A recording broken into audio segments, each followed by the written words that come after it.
Hello, I am your Adirondack Grey Witch, and I'm here to discuss the theme Book of Shadows and the Herb of the Day Yarrow. And I'm going to start this off with the Book of Shadows because it is the most sacred and closest text that practitioners keep close as an extension of themselves, for it is where we keep all our spells, our rituals, our record keeping of trials and errors, our experiences during our magical development and our journey in witchcraft. It is very sacred and holds a lot of uh, personal power to the person who is putting use to it, that is adding their spells or adding their recipes. It is definitely something that is sacred and should be blessed and kept private unless you are in a coven. Then it is shared with the coven if you so choose. Usually covens only have one Book of Shadows, and then there's like another tinier Book of Shadows that the coven members would take home, which was like a mixture of different recipes and spells of the covens and some of their own. Uh, how did the Book of Shadows get its name? And that is actually a really good question. And I did some research.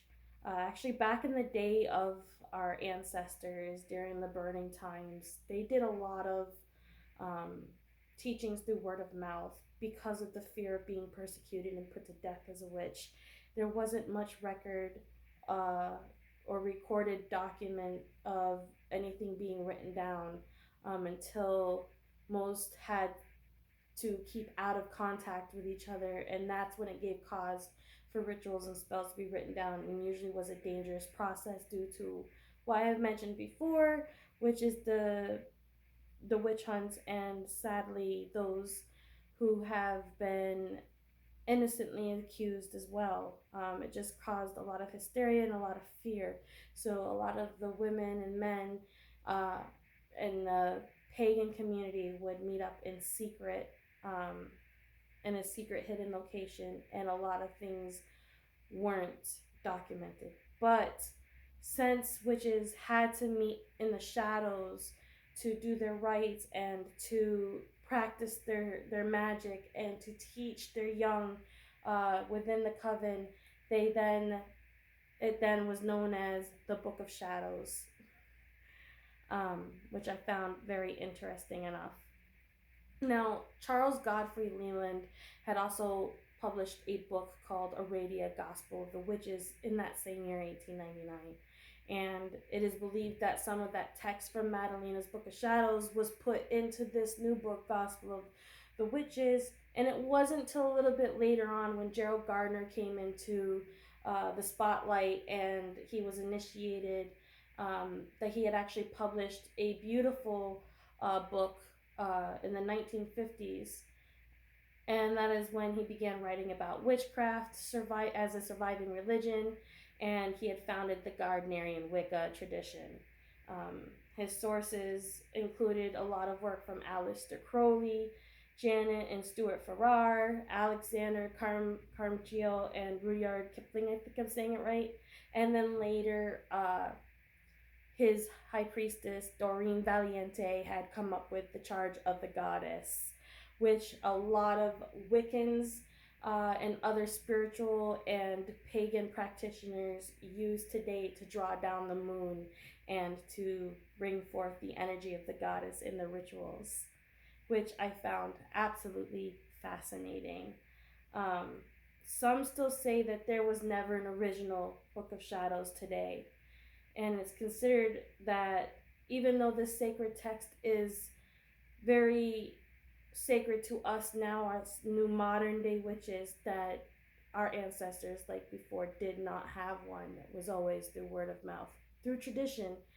um, but it is always nice to be able to have the ability to practice out in the open, although I would like to raise the awareness that even today not many have that same luxury, even though some keep in the closet or the broom closet, so to speak, because their family's inability to accept strong religious beliefs in their family that might prevent them from being able to come out in the open. And then there's countries who still find it illegal to even practice. So some of those women are still out there afraid and hiding and practicing in the shadows.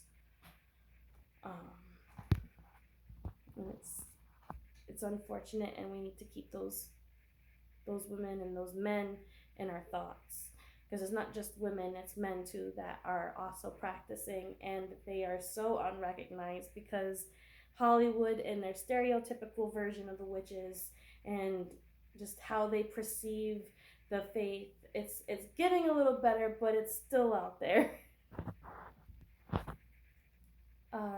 You can use anything for a Book of Shadows. You could use a regular spiral notebook that you would get and take to high school. You could use a dream journal, a agenda notebook.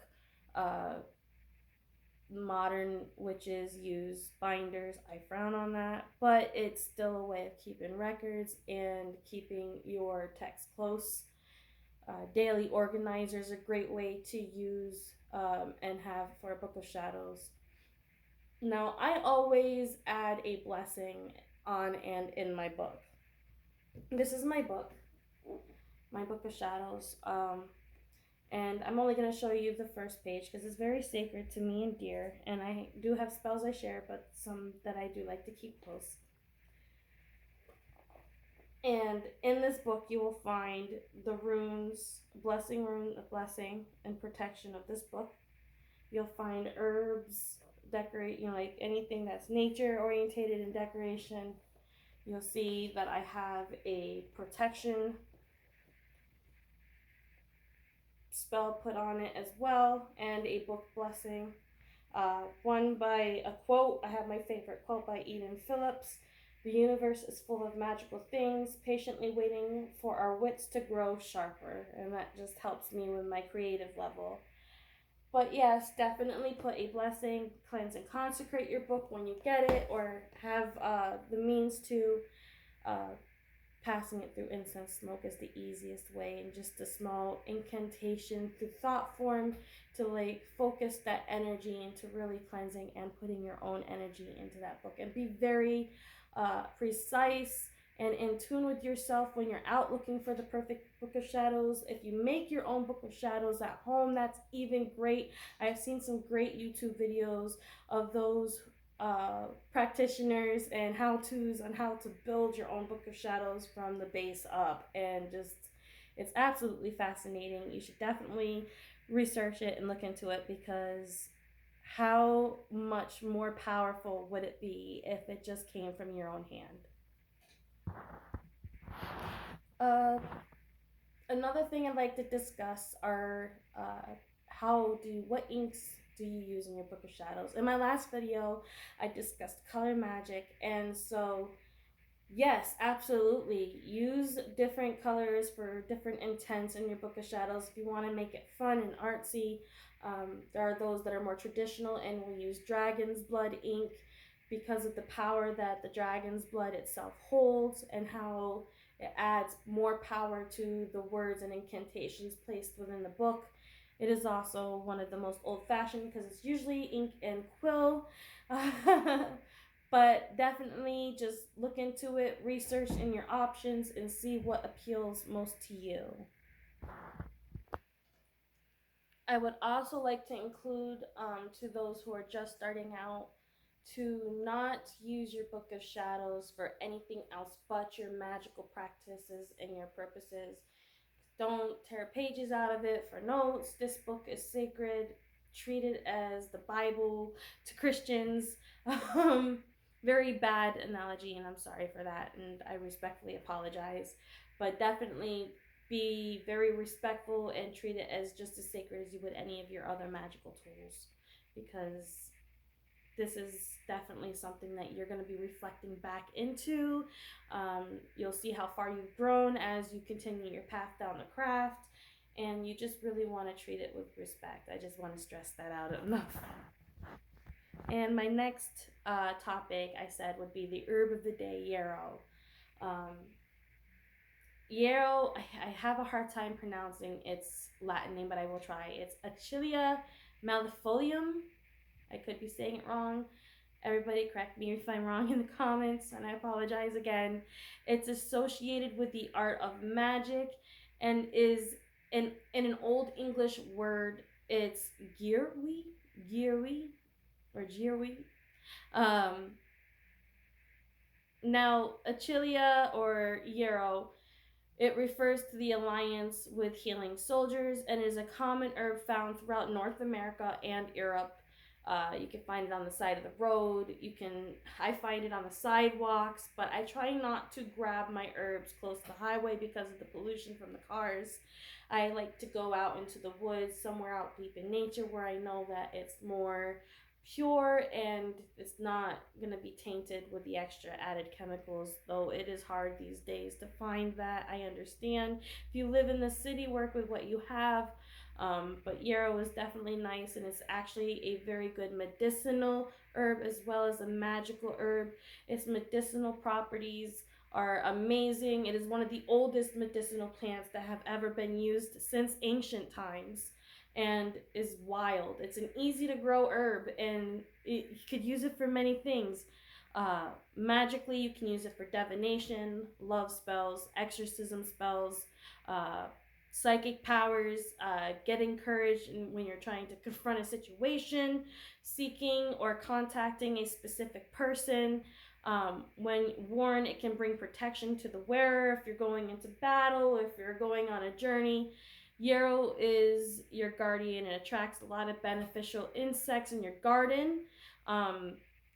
It attracts butterflies, hoverflies, bees, and ladybirds. There's a member of the Asteraceae daisy family and loves sun. So it is a member of the daisy family, and it's great in sunny climates. So you'll find it a lot where there's a direct sunlight. Its medicinal properties. Oh, where do I even begin? It's a great fever breaker, especially when used with elderberries as a tea. It helps stop bleeding when you're sewing or stitching wounds together. You can put a little yarrow, like it helps slow the bleeding down.